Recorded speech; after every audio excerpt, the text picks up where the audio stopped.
a toujours été quelque chose de fascinant, quelque chose qui, l'une des choses qui était hors de ma portée quand j'étais petite.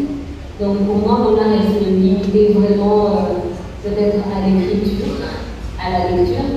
Mais c'est toujours quelque chose que j'ai aimé, que j'ai rêvé d'apprendre, d'expérimenter, mais j'ai pas eu cette opportunité. Mais heureusement, il y a quelques années, j'ai eu contact avec Madame qui est la présidente de Perseden, la fondatrice, et c'est une artiste, une grande artiste. Et pour moi déjà, c'est la première fois que j'ai eu cette occasion, parce que même si on faisait des programmes d'art tellement limités, parce que c'est limité à ce que nous, le bureau administratif de Guimara, connaît en termes d'art, ce qui n'est pas vraiment grand-chose. Mais de trouver quelqu'un qui est dans le milieu, qui travaille, qui a de l'expérience sur différents aspects, par exemple, de l'art, et qui a été aussi. Je suis une conteuse d'histoire et je voudrais vous en raconter quelques-unes personnelles sur ce que j'aime appeler le danger de l'histoire unique. Je viens d'une famille type de la classe moyenne nigérienne. Mon père était professeur à l'université. Ma mère était administratrice. Et nous avions, comme c'était la norme, des domestiques à demeure qui venaient souvent des villages de la proche campagne. L'année du même temps, nous avons engagé un nouveau corps. Il s'appelait Fidé. La seule chose que ma mère nous avait dite à son sujet, c'est que sa famille était très pauvre. Ma mère envoyait du riz et des ignames à sa famille, ainsi que le vieux vêtement. À table, si je laissais quelque chose dans mon assiette, ma mère me disait « Finis ton assiette, ne sais-tu pas que des gens comme la famille de Fidé n'ont rien ?» J'éprouvais donc une immense pitié pour la famille de Fidé. Et puis, un samedi, nous sommes allés dans le village. Sa mère nous a montré un magnifique panier en raffia qu'avait fabriqué le frère de Fidé. J'en suis restée stupéfaite.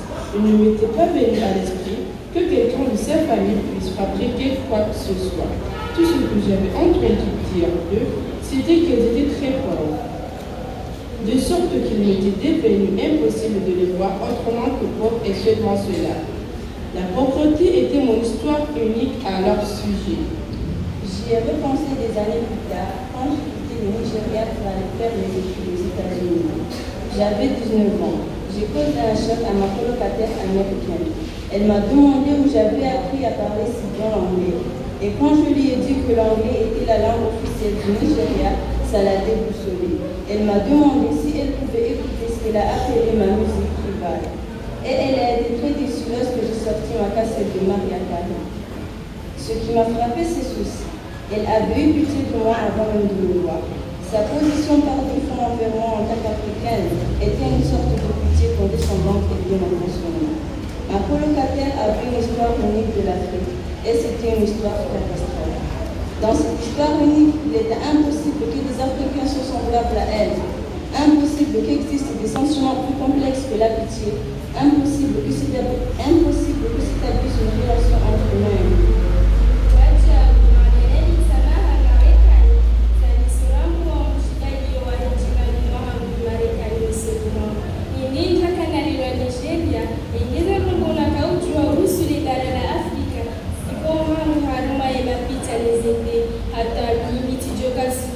Afrika iko mahala hazina mazidi sawa na wanadamu waja wazojua rongo isonkoto walojua mfa hasida na mabadi mwamoja wazuli na mpya wasaidi itole mzuri sijokatidona wala wa Afrika hili na kawela ifamia. Aussi, après avoir passé quelques années aux États-Unis en tant qu'africaine, j'ai commencé à comprendre la réaction de ma colocataire à mon égard.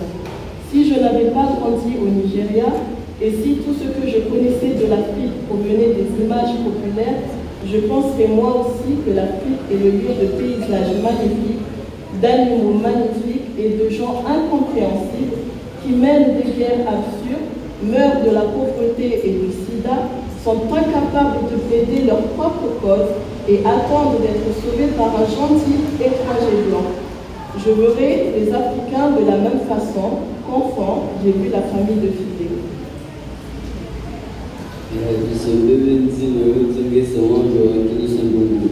na inamu ya uwakilisha ndugu zikasitakaza kweli zikasikamilifu zinazotongeza nzima ya yoshi endelea ya hawa ndupila siuzi Afrika leo baada ya makafanyiji ngabwando wa Kongo mathalan au anduzungusitsano wawaniao hasi mzima Nigeria shawa chao ngabwando ngabadisisa za tilo lana ni makafu na mbizo muhimu wa kuzimu.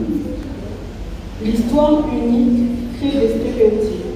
Et le problème des stéréotypes n'est pas qu'ils sont inexacts, c'est qu'ils sont incomplets. Ils font qu'une histoire devient la seule histoire. Bien sûr, l'Afrique est un continent où abondent les catastrophes. Il y en a d'immenses.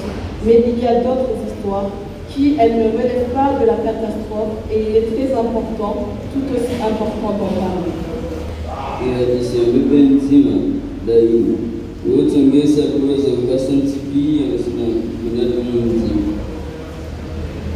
La conséquence de l'histoire unique, la voici. Elle dépouille les gens de leur dignité. Elle nous empêche de voir que nous partageons la même humanité.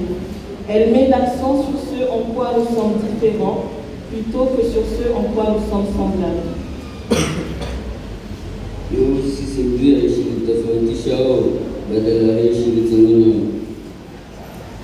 Et si ma colocataire connaissait mon éditeur nigérian, Babaka, un homme remarquable qui a quitté son travail dans une banque pour suivre son rêve et lancer une maison d'édition.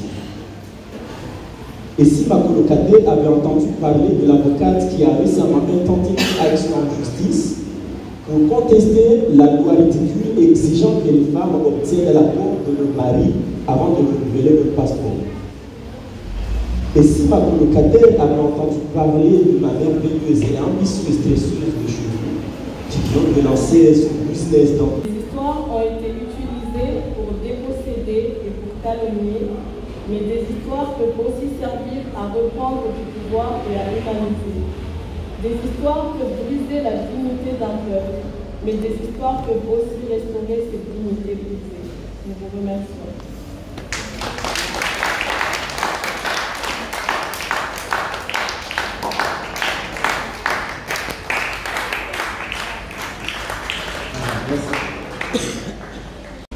Je suis gestionnaire financier de formation.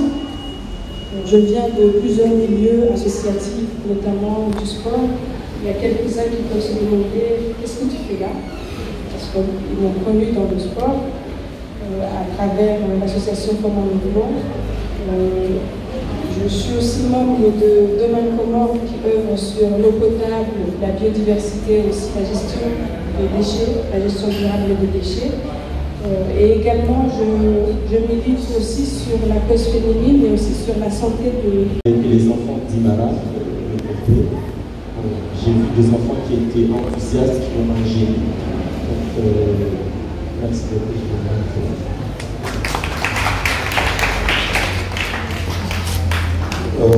Bonsoir, bonjour pour les autres. Moi je me présente, je m'appelle M. Mariama Alad, je suis comorien, mais mon nom d'artiste, le nom que tout le monde connaît, je m'appelle Luki et j'habite à Mayotte, je réside à Mayotte. Je travaille dans la compagnie Casse-Danse qui est aussi le Royaume des Fleurs et j'ai aussi une association qui s'appelle Redance Lagan. Je suis parmi les candidats qui ont intégré Reliance parce que, comme mes collègues viennent de le dire, je travaillais en tant que chargé de médiation et j'ai jamais su comment les démarches pour chercher des subventions, comment monter un projet, et j'ai jamais su comment ça se passe. Jusqu'à ce que j'ai intégré Reliance, j'ai compris tellement de choses qui m'a permis aujourd'hui de créer mes propres projets et d'aller de l'avant dans mes propres projets. Et moi, ce que j'ai vraiment aimé sur ce projet Reliance, parce que je suis venu, j'ai découvert qu'il y a plein de choses qui se passent chez moi que je ne connais pas, que je n'entends pas. Il fallait que je vienne sur place pour voir ce qui se passe. Et quand j'ai discuté un peu avec mes collègues, ça m'a permis j'ai décidé de poursuivre, comme dit mes collègues, moi je ne dirais pas poursuivre Reliance, mais de faire une sorte d'événement chez moi, qu'on se dit dans les 2 ans, dans les 3 ans, je viens chez moi et on organise événements, un festival pour présenter toute cette richesse qu'il y a chez nous, de le présenter chez nous, mais aussi de le faire traverser aussi à l'extérieur. Du coup, Reliance m'a apporté beaucoup de choses, je me suis nourri dedans et je me suis nourri aussi par rapport à mes collègues. Et j'espère qu'il y aura des choses comme ça qui vont se présenter dans notre pays parce que c'est important. Et j'ai trouvé aussi que mes camarades et Estelle elle-même, on avait tous un point commun. C'est que quand tu travailles dans l'artistique, ça veut dire que c'est un point faible pour nos familles. Donc on a eu tout ce problème et surtout quand tu es jeune femme ou jeune fille qui veut travailler dans l'art, c'est vraiment dur.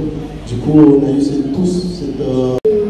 Sur ce domaine, j'aimerais innover la culture comorienne, qu'on n'oublie pas nos histoires, qu'on mette en valeur notre culture parce qu'elle est importante, elle est variée, elle est assez diverse.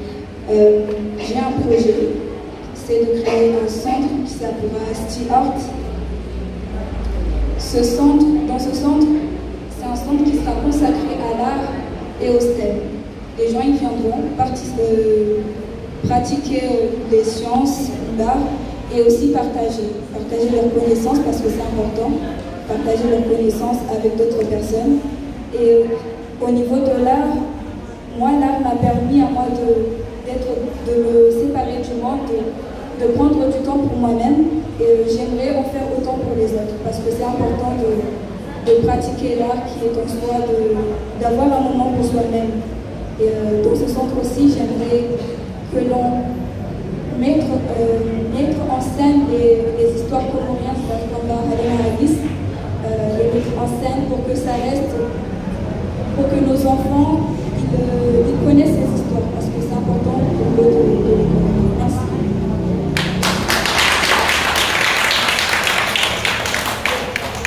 Bonsoir, je m'appelle Chata Matamata, je fais partie de l'association Dimara. Bonsoir, je m'appelle Salomon Dussou, je fais partie de l'association Dimara. Bonsoir, je m'appelle Alice Iqbal, chorégraphe et manager de profession. Je suis le cofondateur et président de l'association Island Créative que j'ai créée en Afrique du Sud en 2014. On a beaucoup milité sur des actions comme la violence faite à la femme et les enfants. Donc on a participé à pas mal d'ateliers et des sessions qu'on a créées pour les jeunes danseurs et des jeunes danseurs en tout cas de Djouaba. On a participé à pas mal de concerts ensemble. Un des plus beaux concerts qu'on a pu faire avec l'équipe, c'est un concert de Chris Brown. Et on a continué le jeu à faire des ateliers en tout cas dans des écoles et dans d'autres milieux publics en tout cas. On est revenu aux Comores en 2018 et on a construit justement pour le programme Reliance qui nous a plutôt avancé dans tout ce qui est monter des projets surtout francophones parce que c'était plutôt des montages de projets anglais plutôt familiers, c'est ce que je pourrais dire. Et avec Reliance, on a pu apprendre pas mal de choses et on espère que sur le deuxième programme Reliance 2, on aura encore pas mal d'autres secteurs qu'on n'a pas encore touchés avec l'équipe Island Créative. Et voilà. Merci. Bonjour à tous, je m'appelle Bécha Salim, je suis communicante de profession. Je vais essayer de ne pas être trop longue.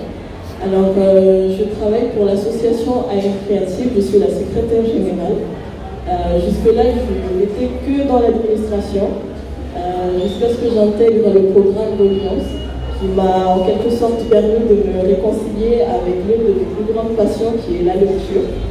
Et nous avons intégré le programme Reliance avec le projet WOPUNI, qui est un projet d'initiation d'ateliers artistiques dans les écoles publiques. Donc jusque-là, nous avons travaillé avec plusieurs écoles publiques en Gazija et prochainement à Anjouan. L'objectif est Moïli. L'objectif, c'est vraiment de pouvoir faire profiter les enfants de plusieurs projets artistiques qui puissent découvrir leur passion un à un et peut-être plus tard les développer. Donc comme je le disais, je me suis réconciliée avec une de mes plus grandes passions et grâce à ça, notre deuxième projet qui est en cours sera essentiellement basé sur des ateliers d'écriture et de lecture. Voilà. Merci.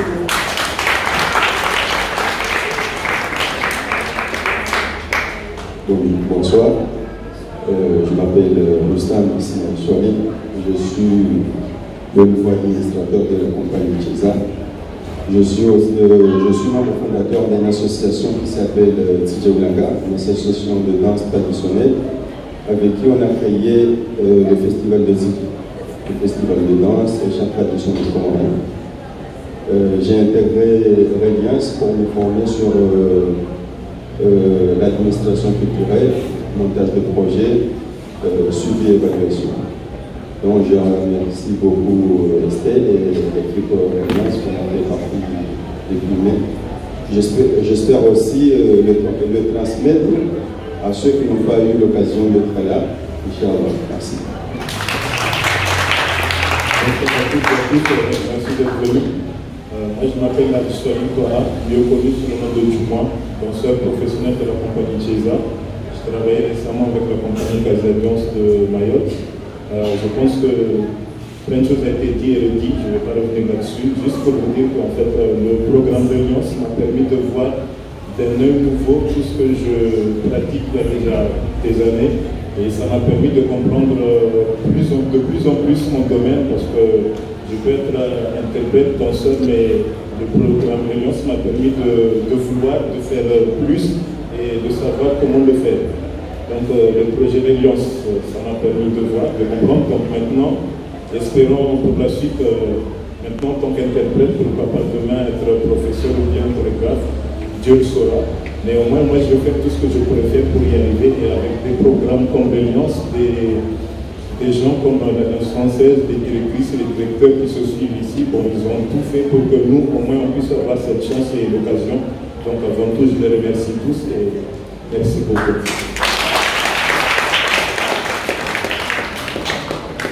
Je vais donner la parole à Madame Estelle pour nous donner en quelque sorte le mot de la fin avant de donner la parole au public et aux médias qui sont là.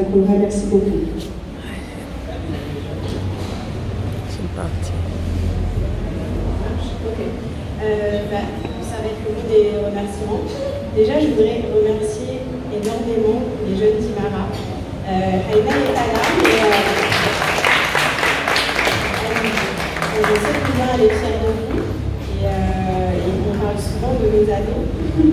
Et non seulement ici mais aussi à Marseille et la maquettiste qui travaille sur le livre qu'on est en train de faire, elle me relève à plusieurs reprises à quel point vos photos sont bonnes et bravo. C'est aussi tous les participants de Reliance que je voudrais remercier parce que ils sont artistes, ils sont administrateurs, membres d'associations, mais je les appelle aussi des activistes culturels, au sens où ils l'ont dit souvent pendant tout le programme, c'est à quel point ils renouvellent chaque jour leur choix d'être artistes, qui est souvent un choix qu'ils ont fait envers et contre tout, et les femmes notamment, parce que le métier est encore porteur de préjugés négatifs et qu'il n'est pas facile de passer la pilule à son entourage. Donc bravo à vous tous et merci pour votre implication. Ensuite, remercier Imara et Aïna Keke qui n'est pas là mais qui est une femme exceptionnelle et très déterminée. Donc, ceux qui la connaissent pas, je souhaite de la rencontrer, c'est quelqu'un de très inspirant.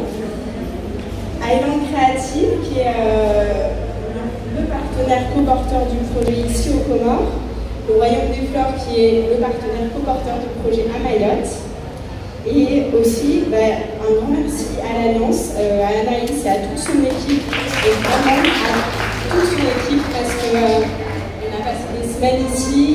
ont été tous hyper attentionnés, très à l'écoute et chacun d'entre eux. Merci beaucoup. Je voudrais aussi remercier notre colocataire dans la grande salle, le CCC, qui nous a souvent cédé sa place quand on était là pour les sessions. Et après, parmi les partenaires, le CCAC, qui fait partie des partenaires qui nous ont permis de relayer l'appel à candidature, qui ont parlé du programme, qui ont convaincu les réticents qui n'osaient pas postuler. Donc merci aussi au CCAC, le DO, Camargue Culture qui nous ont invités à l'occasion du FIBO pour présenter cette lecture, la FAC qui est une société qui crée des formations en ligne et qui a mis à disposition 2 licences pour chacun des participants de Reliance, Musical, Sakara, Self-Made Concept, Chiatou, Wadania, Wasuya, et puis nos partenaires de portrait au Sénégal et Cameroun, à Marseille, Sylviane. Et bien sûr, ceux qui nous ont permis de rendre ce projet possible, puisque vous l'imaginez, il est onéreux. La ville de Marseille et l'Institut français qui financent les 2 projets sur des programmes différents. Pour Portrait, c'est un programme qui s'appelle Accès Culture et qui est un programme qui est porté par l'Institut français et par l'AFD. Portrait est aussi financé par l'Archipel des Utopies, qui est une fondation. Pour Reliance, c'est AFAC, le Fonds arabe pour les arts et la culture, qui est un fonds qui est basé à Beyrouth et dont les artistes, les organisations comoriennes et les projets qui se déroulent ici peuvent bénéficier, puisque les Comores fonctionnent de la Ligue arabe. L'ambassade de France nous a mis à disposition un billet d'avion. Le FCIL, le Fonds canadien d'initiative locale, qui a donc financé Island Creative pour permettre la poursuite de ce projet, notamment l'année prochaine, et l'accompagnement sur un module spécifique d'Island Creative pour leur projet reconduit. Les ministères français des Outre-mer et de la Culture et la préfecture de Mayotte. Donc, merci à tous. Voilà, c'est bon. Attendez.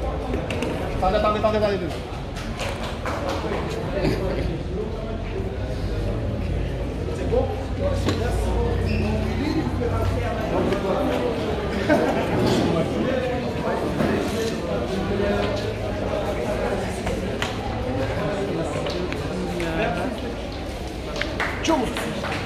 Salut.